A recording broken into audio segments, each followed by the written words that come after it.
Amen. Nous voulons continuer notre culte et bien sûr continuer à être à l'écoute de ce que le Seigneur lui-même peut nous dire, veut nous dire. Et nous allons ouvrir la parole de Dieu, lire dans l'évangile de Luc, cet évangile que nous trouvons dans le Nouveau Testament. Évangile de Luc, et nous allons lire à la fin de cet évangile au chapitre 24, ou plutôt au chapitre 23 et au verset 55. Luc, chapitre 23, verset 55.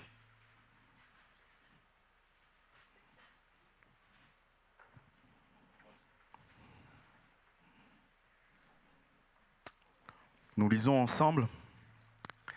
Les femmes qui étaient venues de la Galilée avec Jésus accompagnèrent Joseph, virent le sépulcre et la manière dont le corps de Jésus y fut déposé.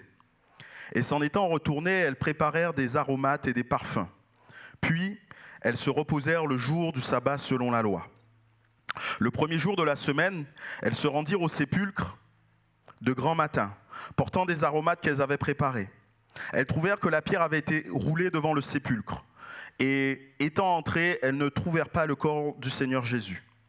Comme elles ne savaient que penser de cela, voici 2 hommes leur apparurent en habits resplendissants. Saisies de frayeur, elles baissèrent le visage contre terre, mais ils leur dirent : « Pourquoi cherchez-vous parmi les morts celui qui est vivant ? Il n'est point ici, mais il est ressuscité. Souvenez-vous de quelle manière il vous a parlé lorsqu'il était en Galilée et qu'il disait : il faut que le Fils de l'homme soit livré entre les mains des pécheurs, qu'il soit crucifié et qu'il ressuscite le 3e jour. » Et elles se souvinrent des paroles de Jésus. À leur retour du sépulcre, elles annoncèrent toutes ces choses aux 11 et à tous les autres. Celles qui dirent ces choses aux apôtres étaient Marie de Magdala, Jeanne, Marie, mère de Jacques, et les autres qui étaient avec elle. Amen. Et ce matin, nous allons nous entretenir quelques instants sur cette parole. Pourquoi cherchez-vous parmi les morts celui qui est vivant ? Pourquoi cherchez-vous parmi les morts celui qui est vivant ? Si vous êtes comme moi, il peut vous arriver assez régulièrement de perdre vos clés. Souvent, je ne sais pas où j'ai mis mes clés. En fait, c'est pas que je ne sais pas où je les ai mises. Je mets toujours mes clés au même endroit. Et de temps en temps, pour une raison que j'ignore, je les mets à un autre endroit. Et comme j'ai toujours l'habitude de les mettre au même endroit, je les cherche constamment dans cet endroit et je dis c'est pas possible, elles devraient être là, elles ne sont pas là. Je regarde, je retourne mon sac, puisqu'il s'agit de mon sac en l'occurrence, je vais voir dans les poches de mes vestes, de mes manteaux, et je trouve pas mes clés. J'appelle ma femme, c'est ma botte secrète, et je lui dis où est-ce que tu as mis mes clés ? Parce que quand je ne les trouve pas, c'est forcément de sa faute. On cherche là où on a l'habitude de mettre les choses. On cherche là où les choses doivent se trouver. Mes clés, je ne vais pas les chercher dans le frigo parce qu'elles ne sont pas censées être dans le frigo. Mais je dois reconnaître qu'une fois, il m'est arrivé de les retrouver dans le frigo. Je ne les aurais jamais retrouvées parce que ce n'est pas la place de ces clés normalement. On cherche les choses là où elles doivent être. Et on a ici l'histoire de ces femmes, le récit de ces femmes qui, après la mort de Jésus, vont chercher Jésus là où il était censé être. Et elles ne l'ont pas trouvé. C'est comme si, imaginez la scène, alors ça se fait peut-être pas beaucoup ici, mais chez moi en Guadeloupe, ça se fait beaucoup à la Toussaint. Les gens vont en procession, notamment dans la commune où j'habitais, Mornalo. Il y a un grand cimetière et les gens vont là-bas pour honorer les morts. C'est comme si, imaginez à un moment de la Toussaint, les gens vont là-bas et ils ressortent en criant « Mais où est mon grand-père ? Où est mon père ? Où est mon oncle ? Où est ma tante ?» Parce qu'on aurait déplacé le tombeau. C'est exactement ce que ces femmes ont vécu. Elles ont été chercher Jésus dans le sépulcre. En fait, quand on y pense bien, c'est tout à fait normal. Où est-ce qu'elles auraient pu aller chercher Jésus ailleurs que dans le sépulcre ? Elles étaient là à ce moment où Jésus est mort. Elles étaient là ce vendredi saint où Jésus a connu toute son agonie.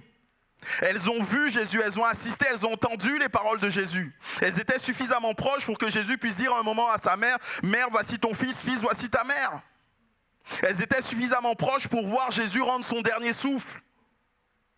Elles étaient suffisamment proches pour aider à porter Jésus, à le mettre dans le tombeau, à vérifier où était ce tombeau, à mémoriser où était ce tombeau, pour pouvoir revenir plus tard. Pourquoi est-ce qu'elle l'aurait cherché ailleurs? Jésus-Christ est mort.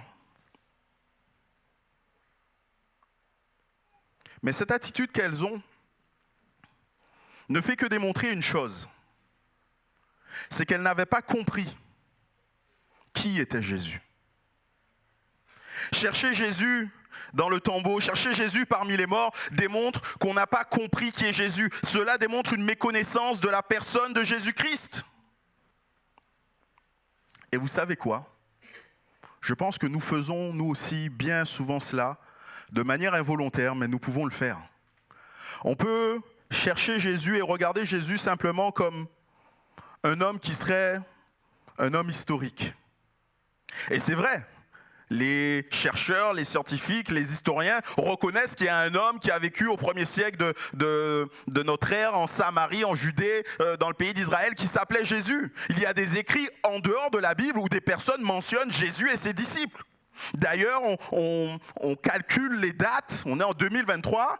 Pourquoi? Parce qu'il y a eu un an zéro qui est censé être la naissance de Jésus. Bon, on ne va pas entrer dans les détails, ce n'est pas exactement la date de naissance de Jésus, mais bon, bref, on oublie. Mais quand même, on positionne tout cela en se disant, Jésus a existé, donc pour nous, un être a existé. Certains vont même un peu plus loin en disant, mais ce n'est pas simplement un homme comme ça qui a vécu, ça a été certainement un penseur, ça a été certainement quelqu'un qui a conduit des hommes. Même quelqu'un qui avait un certain pouvoir magique. Il était capable de guérir, ainsi de suite. On est même prêt à utiliser les paroles de Jésus. Des fois, on ne sait même pas que c'est Jésus qui a dit ces paroles. Je me souviens de ce collègue quand je lui ai dit que c'était tiré de la Bible. Regarde la poutre qui est dans ton œil plutôt que la paille qui est dans l'œil de ton voisin qui tombait des nues. Oui, c'est Jésus qui a dit ces choses. Et on est prêt tellement de fois à utiliser ces paroles de Jésus. Mais nous ne devons pas oublier que Jésus n'est pas un homme comme un autre. Nous ne devons pas oublier que Jésus est aussi fils de Dieu. Il est homme, mais il est aussi fils de Dieu, c'est-à-dire qu'il est de nature divine. Il est un homme bien plus que ce que nous sommes. Bien sûr, il est homme tout entier, mais il est homme de nature divine. Et la Bible est claire à ce sujet. La Bible ne laisse pas de doute là-dessus. Oui, Jésus a existé historiquement, mais le Jésus historique qui a existé, c'est le Jésus de la Bible. Et Jésus affirme ces choses. Ce n'est pas un ajout plus tard de ses disciples qui ont voulu dire on va monter une religion et on va faire croire que Jésus était fils de Dieu. Non, mais dès qu'il était sur terre, Jésus a accepté d'être reconnu comme fils de Dieu. D'ailleurs, après sa résurrection, quelque temps après le passage que nous avons lu, une semaine après le passage que nous avons lu, il va rencontrer Thomas. Et Thomas va mettre ses doigts dans les plaies de Jésus, dans les stigmates de Jésus. Et qu'est-ce qu'il va dire, Thomas? Il va s'agenouiller et va dire mon Seigneur et mon Dieu. Mon Seigneur et mon Dieu. À tellement d'autres occasions, des personnes se prosternent devant Jésus et le louent, l'adorent. Jésus ne les repousse jamais. Pourquoi? Parce que Jésus est Dieu. De point de vue humain, nous ne pouvons pas dire que Jésus serait simplement un sage.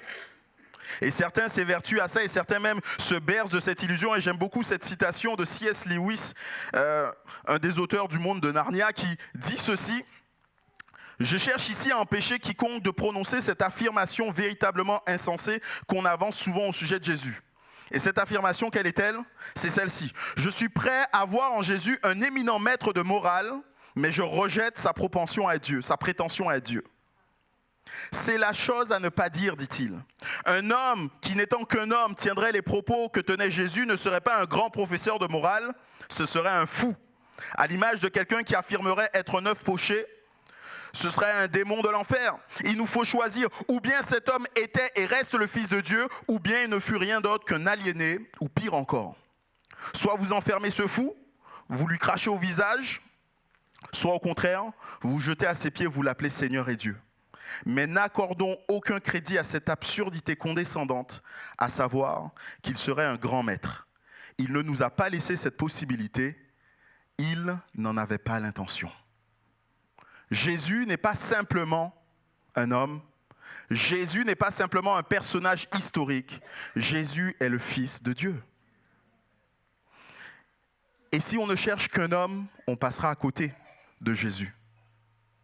Si on reste dans notre religion, dans nos cultures, dans nos habitudes, on passera à côté de Jésus, bien-aimés. Chacun a sa culture, chacun a ses manières de vivre. Dans ma culture, lorsqu'il y a un mort, il y a toujours une veillée. Une veillée, c'est un temps où la maison est ouverte, le corps est exposé dans la maison et tous ceux qui l'ont connu, tout le village, tout le quartier peut venir lui rendre hommage, peut venir soutenir la famille. Et ça se déroule en général 3 jours et des fois un peu plus. C'est comme ça que ça se passe dans ma culture. Dans la culture de Jésus, il fallait embaumer les morts avant de les enterrer. Et là, ces femmes n'ont pas pu le faire à cause de tout ce qui se passait. Et là, elles reviennent pour le faire. Et quelque part, pour elles, l'embonnement, c'est comme encore un temps dans leur culture pour être proche de Jésus. Faire du bien, ou en tout cas traiter décemment son corps, c'est quelque part comme se rapprocher de lui, comme le chercher.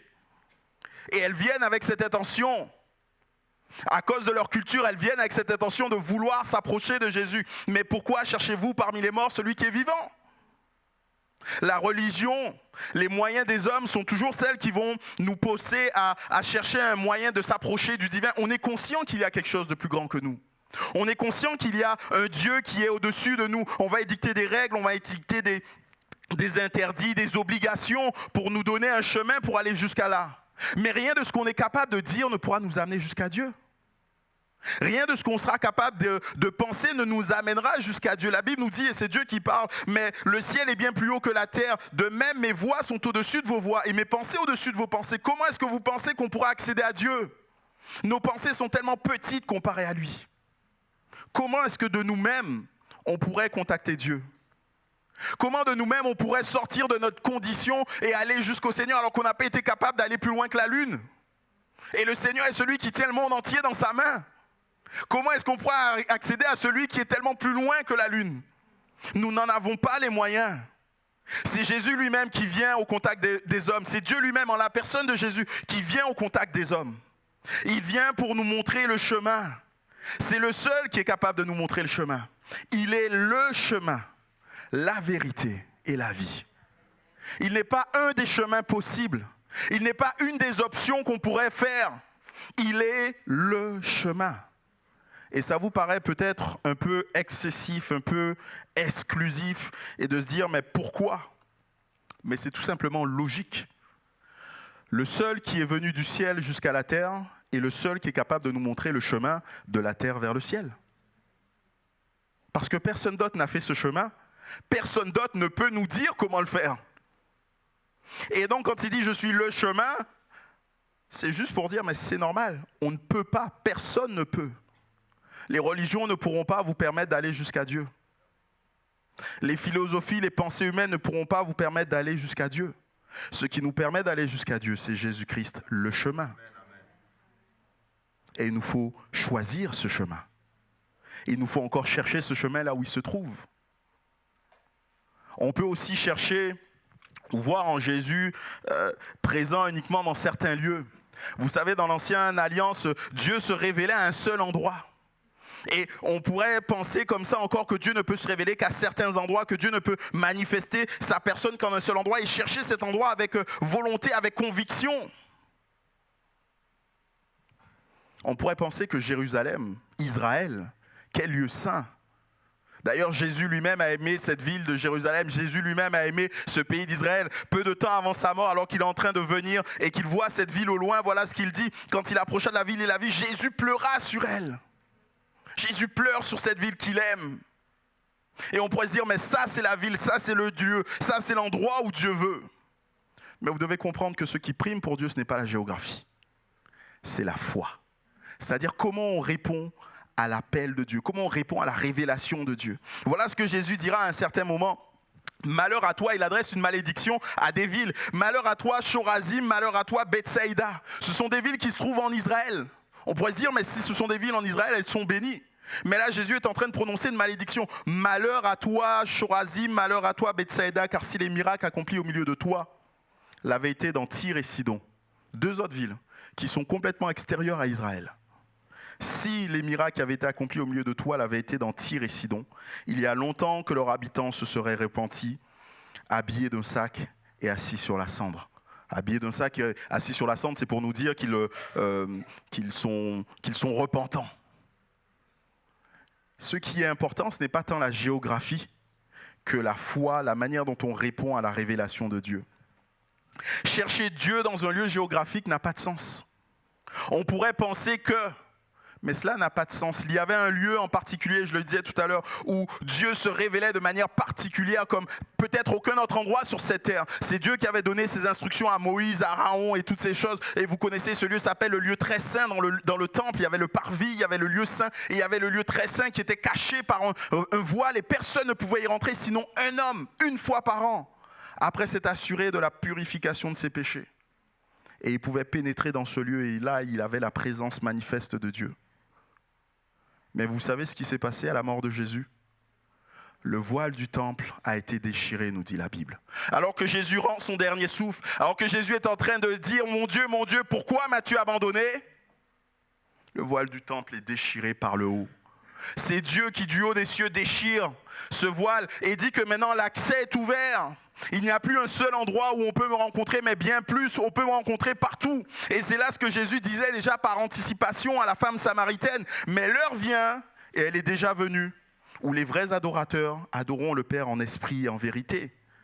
Ce n'est pas sur cette montagne, ce n'est pas à cet endroit-là, mais c'est dans nos cœurs que nous adorons le Père en esprit et en vérité. Parce que Jésus n'est pas simplement Emmanuel, Dieu avec nous. Le jour de Pâques, il a été Emmanuel, Dieu pour nous, mais bien plus. Il est Dieu en nous. De manière générale, nous pouvons reconnaître que l'homme cherche Dieu au mauvais endroit. De manière générale, nous pouvons acter que l'homme cherche Dieu là où il n'est pas, là où il devrait ne pas le chercher. On sent et on ressent qu'on a un besoin, on sent qu'on a un vide et on se dit j'aurais besoin peut-être de la divinité de Dieu, j'aurais besoin d'un Dieu plus grand, j'aurais besoin de quelque chose de plus que moi. Mais on va courir après des choses de mort. On va courir après des choses qui ne sont pas vivantes. Alors que Jésus est la vie. Alors que Jésus est la paix. Alors que Jésus est la bonté. Alors que Jésus est l'amour et que nous devrions courir à lui, nous courons à des choses de mort. Pourquoi cherchez-vous parmi les morts celui qui est vivant ? Et l'ange continuera en disant, il n'est point ici, il est ressuscité. Pourquoi est-ce que vous regardez dans le tombeau ? Il n'est pas là, il est ressuscité, notre Seigneur Jésus. Quand il y a des obsèques, en général, on fait une oraison funèbre, on parle de cette personne qui est décédée. Et facilement, si on doit résumer ça à l'extrême, on condense ça à l'extrême. On va dire, il est né, il a vécu et il est mort. Il n'y a pas grand-chose d'autre à dire sur la vie des êtres humains. Nous passons tous par ce stade. Nous naissons, nous vivons et nous mourrons. Mais quand il s'agit de Jésus-Christ, bien-aimé, si on s'arrête à il est mort, on a oublié la plus grande partie de la vie.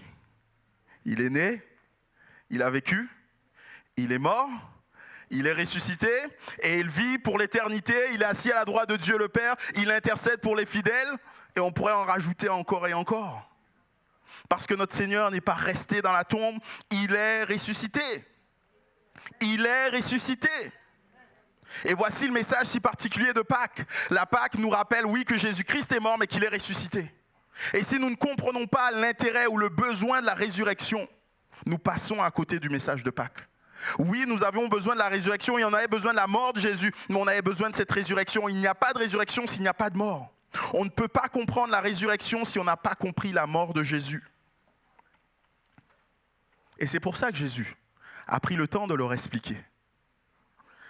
Jésus, à de nombreuses occasions, leur parla, et ce passage tiré par exemple de Marc, au chapitre 8, au verset 31, « Alors il commença à leur enseigner qu'il fallait que le Fils de l'homme souffre beaucoup, qu'il soit rejeté par les anciens, par les chefs, par les prêtres et par les spécialistes de la loi, et qu'il soit mis à mort, et qu'il ressuscite le troisième jour. » Jésus ne leur a rien caché, mais il leur a expliqué pourquoi il devait mourir, et leur a dit qu'il devait ressusciter. L'œuvre de Dieu, bien-aimé, est unique dans l'histoire de toute l'humanité. Cette œuvre est le plan de sauvetage que Dieu a pensé de toute éternité. Je ne sais pas si vous avez vu ce film « Il faut sauver le soldat Ryan ». C'est l'histoire pendant la Seconde Guerre mondiale. Alors, je ne sais pas si c'est une histoire vraie ou pas, mais enfin bon, c'est pas là l'important. C'est pendant la Seconde Guerre mondiale, l'armée américaine décide d'aller sauver un soldat en particulier. Pour sauver un soldat, ils vont mettre en danger la vie d'une dizaine de soldats. Et on voit les péripéties qu'ils ont connues jusqu'à sauver le soldat. Mais bien aimé, Dieu avait déjà prévu une opération pour nous sauver. Dieu avait prévu une opération pour te sauver, pour nous sauver chacun d'entre nous. Et cette opération impliquait de mettre en danger, de mettre à mort la vie d'un innocent pour te sauver toi. Et ce plan avait été prévu de toute éternité, nous dit la Bible. Avant même que le monde ne soit, Jésus avait été déjà désigné pour être le salut, pour être le sauveur du monde, pour répondre au plus grand péché, au plus grand besoin de l'humanité, c'est-à-dire le péché. Il fallait qu'il y ait la mort de Jésus. Sa mort paie le prix de notre salut. Nous étions morts. C'est ce que Dieu a dit à Adam, nos premiers parents. Si jamais tu pèches, tu mourras. Bien sûr, la mort physique est entrée dans le monde à cause du péché, mais pas que la mort physique. Il y a aussi cette mort spirituelle, c'est-à-dire cette séparation de Dieu. Alors qu'Adam et Ève étaient dans ce jardin où ils étaient avec Dieu en permanence, où ils pouvaient rencontrer Dieu, ils pouvaient discuter avec Dieu, ils ont été séparés de Dieu, chassés du jardin. Ils n'avaient plus accès à cette présence manifeste, bienfaisante. Le péché est rentré dans le monde et il a entraîné la mort. La mort spirituelle et la mort physique. Et nous devons comprendre que les deux sont liés. Une fois que la mort physique survient, elle mettra en évidence la mort spirituelle. Parce qu'une fois que la mort physique survient, on est séparé de Dieu pour le reste de l'humanité. Parce qu'en fait, tant qu'on est sur cette terre, on a la possibilité de choisir. Mais on peut choisir entre deux options, ne vous inquiétez pas. Ce n'est pas comme au restaurant où il y aurait plusieurs choix. Si vous avez du mal à choisir au restaurant parce que vous dites « Ah oui, je ne sais jamais ça, j'aimerais ça, j'aimerais... » Là, c'est simple, il y a deux menus. L'enfer et des douleurs, le paradis et la joie. Deux menus, à vous de choisir. Mais vous n'avez que ce temps sur cette terre pour choisir. Une fois qu'intervient la mort physique, c'est trop tard. C'est trop tard. À cause de notre nature pécheresse, la destination de l'humanité, notre destination à tous, c'était l'enfer et les douleurs. Si Dieu n'intervenait pas, nous étions tous appelés à cela. Mais parce que Dieu a aimé le monde, parce que Dieu t'a aimé, Dieu est intervenu. Et Dieu, en intervenant, nous donne la possibilité d'avoir un autre choix, le paradis. Pourquoi ? Parce que Jésus va payer le prix à notre place. L'Ancien Testament, lorsque vous le lisez, vous allez vous en rendre compte, il préfigure déjà tout ce qui va se passer. Il préfigure le fait qu'un innocent va payer pour un coupable. Déjà dans le Jardin d'Éden, lorsqu'Adam et Ève ont péché, alors qu'ils sont là et qu'ils se sont fait des vêtements de figues, Dieu va faire quoi ? Il va leur faire des vêtements de peau. Mais pour faire des vêtements de peau, il a fallu tuer un animal. Il a fallu que le sang d'un innocent coule. Il a fallu qu'un innocent meure pour que Adam et Ève soient cachés de leur péché. À d'autres moments, quand le peuple d'Israël doit s'approcher de Dieu, Dieu dira, vous viendrez devant moi, mais vous m'apporterez un mouton, un agneau d'un an sans défaut, vous m'apporterez une tourterelle, vous m'apporterez un bœuf ou que sais-je encore. On doit toujours apporter un animal qui sera offert en sacrifice, qui meurt à notre place, qui porte le jugement qu'on aurait dû porter. Et c'est exactement ce que Jésus a fait. Jésus a porté sur lui le poids de la condamnation de notre péché. Jésus était celui qui est mort à ta place. Il y a là comme une substitution, un changement, un échange. Jésus qui vient sur terre, vient avec ses habits blancs, resplendissants, et nous dit, écoute, tu as des sales habits, prends mes habits, je prends les tiens. Mais il ne se contente pas de faire ça. Il dit, tu devais aller en prison, je vais aller en prison pour toi. Toi, tu peux continuer à vivre. Tu ne méritais pas, mais parce que tu prends ce qui est de moi et que moi je prends ce qui est de toi, tu peux le faire. Il va payer à notre place. Et c'est exactement ce que nous dit la Bible. Celui qui était innocent de ce qu'on l'a accusé, qui a été mis à la croix, en effet, celui qui n'a pas connu le péché, nous dit la Bible. Il est devenu péché pour devenir la justice de Dieu pour nous. Lui qui ne connaissait pas le péché, lui qui n'avait fait aucune faute, ne méritait pas la mort. Mais il est mort pour moi. Il est mort pour toi. Jésus paie le prix. Sa mort à la croix efface notre péché. Et c'est Jean qui l'avait dit en le voyant au tout début de l'évangile de Jean. Il dit, voici l'agneau de Dieu qui ôte le péché du monde. Nous sommes tous débiteurs devant Dieu. Qu'on le veuille ou non, qu'on en soit conscient ou non, nous sommes tous débiteurs devant Dieu d'une dette impossible à payer. On aimerait des fois se dire qu'on ferait comme on voudrait, mais ce n'est pas possible, nous sommes tous débiteurs devant Dieu. Et voilà ce que nous dit la Bible. Il a effacé l'acte rédigé contre nous qui nous condamnait par ses prescriptions et il l'a annulé en le clouant sur la croix. Vous savez, Jésus, quand il est mort, il a prononcé ce mot tétélestai. C'est un mot en hébreu, tétélestai. C'est un mot en fait qu'on utilisait dans le monde des affaires. Quand une facture était acquittée, on mettait le tampon tétélestai. Tout a été payé. Il n'y a rien besoin de rajouter après. Une fois qu'il y avait ce tampon, une fois qu'il y avait ce sceau, on ne pouvait rien nous réclamer. Jusqu'à ce que Jésus meure sur la croix, il y avait cette dette qu'on avait vis-à-vis de Dieu. Et cette dette, il aurait pu la réclamer à tout instant, à tout moment, nous dire, voilà, tu as péché, tu mérites la mort. Tu as péché, tu seras séparé de moi pour l'éternité. Mais Jésus est venu effacer cette dette, il est venu effacer cela. Il a pris cette dette, il a payé et il a écrit dessus tétélestai. Pourquoi ? Pour que nous soyons libérés, pour que nous soyons libres. Aucune dette ne nous est réclamée, parce que Jésus l'a payé pour nous. Sa mort à la croix est aussi le signe de la défaite du diable. On aime à dire des fois, enfin quand je dis on, certains disent qu'ils vivent sans Dieu ni maître. Mais c'est tellement faux. On peut vivre sans Dieu, mais on ne vivra jamais sans maître. Quand on choisit de ne pas avoir Dieu pour maître, il y aura de facto quelqu'un d'autre qui sera notre maître.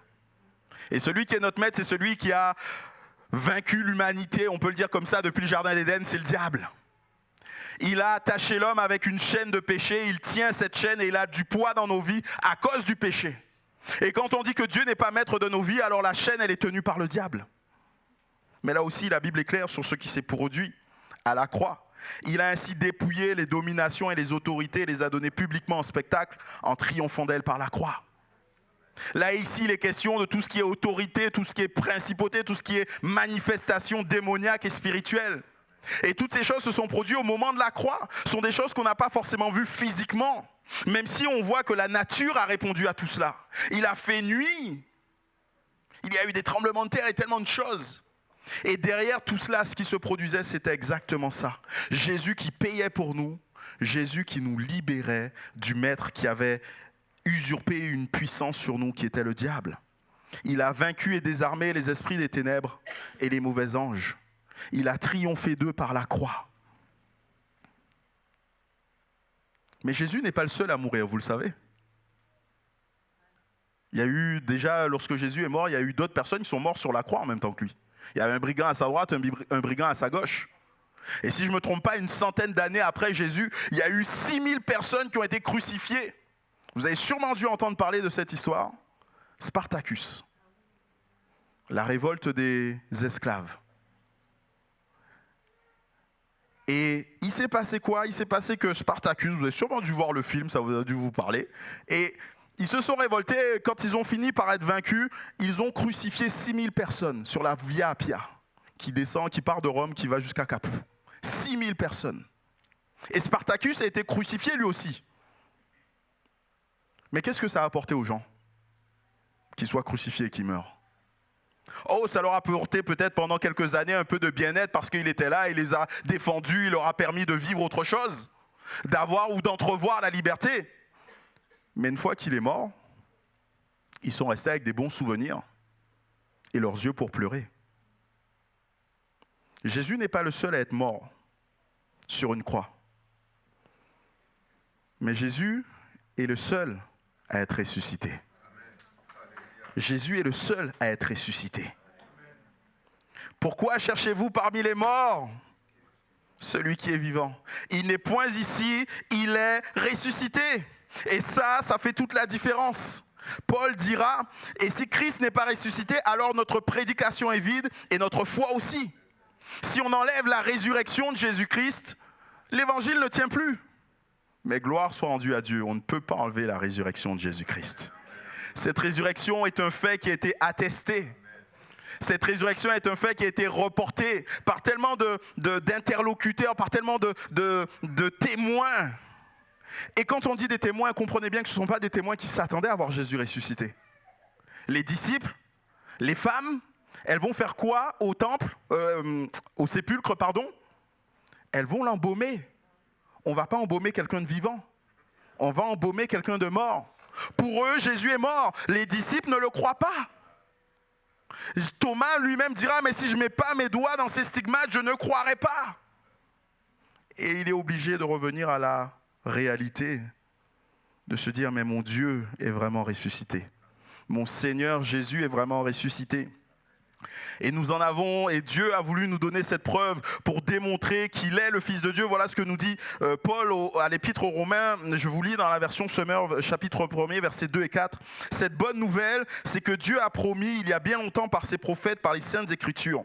Elle parle de son Fils Jésus-Christ, notre Seigneur, qui dans son humanité descend de David et qui a été déclaré Fils de Dieu avec puissance lorsque le Saint-Esprit l'a ressuscité des morts. La résurrection de Jésus est une démonstration que Dieu fait à l'humanité que Jésus-Christ est Fils de Dieu. La résurrection est une démonstration de Jésus-Christ qui est le Fils de Dieu. Pourquoi cela était important? Pour que les hommes sachent que Dieu s'intéresse à eux.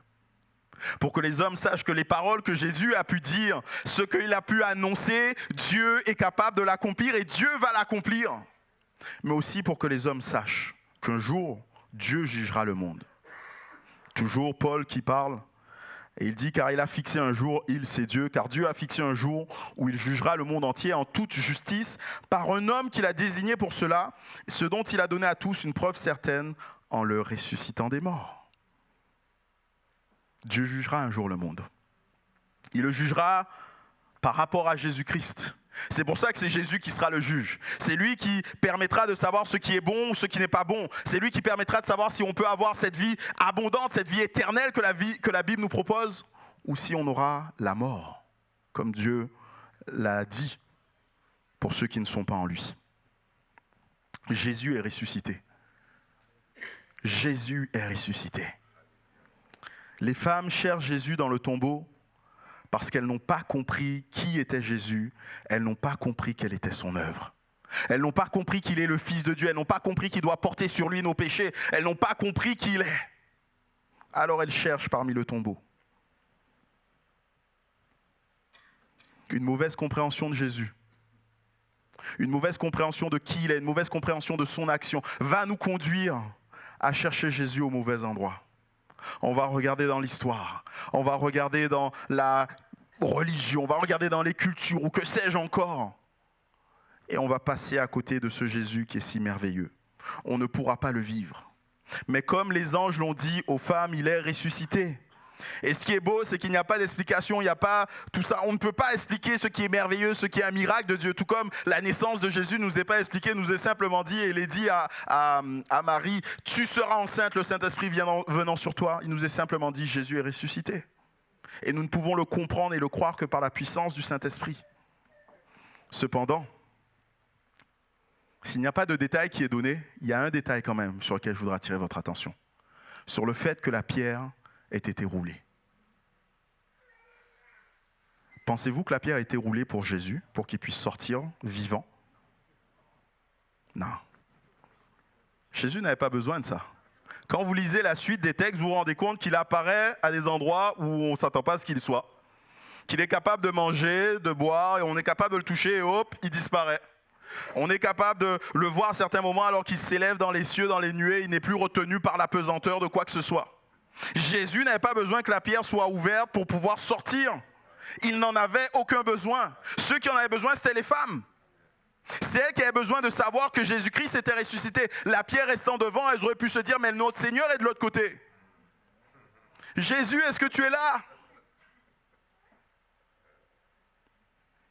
Jésus n'avait pas besoin. C'est les femmes qui en ont besoin.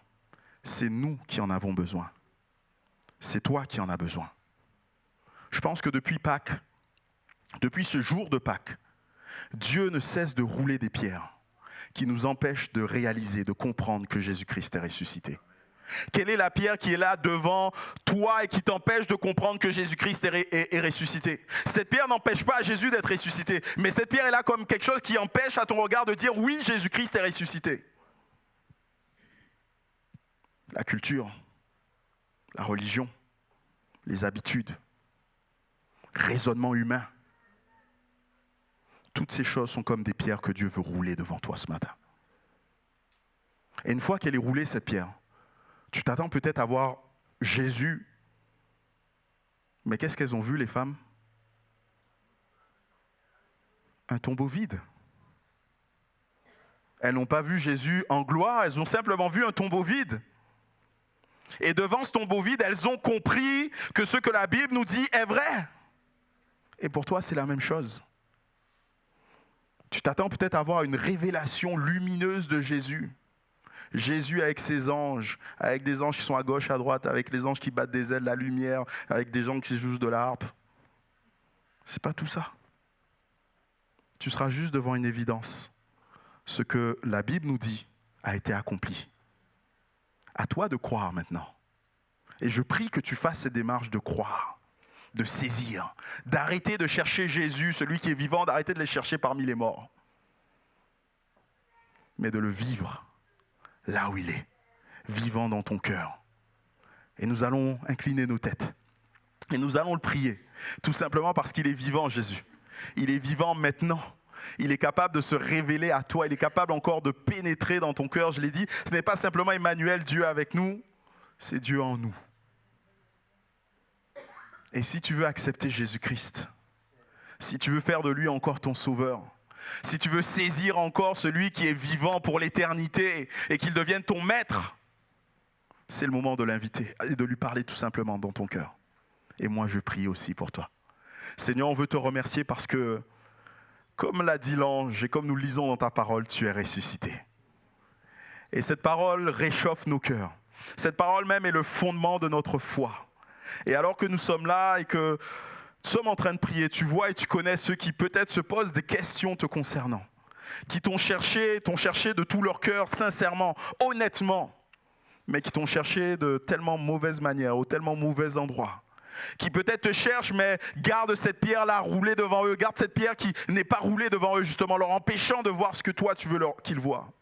Je prie, Seigneur, que tu viennes te révéler à eux encore, en roulant cette pierre, en renversant leur raisonnement, en renversant leur compréhension, et en leur donnant de vivre ce que toi seul es capable de permettre que nous vivions, c'est-à-dire une rencontre avec toi, une rencontre surnaturelle, une rencontre qui dépasse toute chose. Sois glorifié, Jésus, pour ce que tu fais, pour ce que tu accomplis. Gloire à ton Saint-Nom, mon roi. Amen. Amen. Alléluia.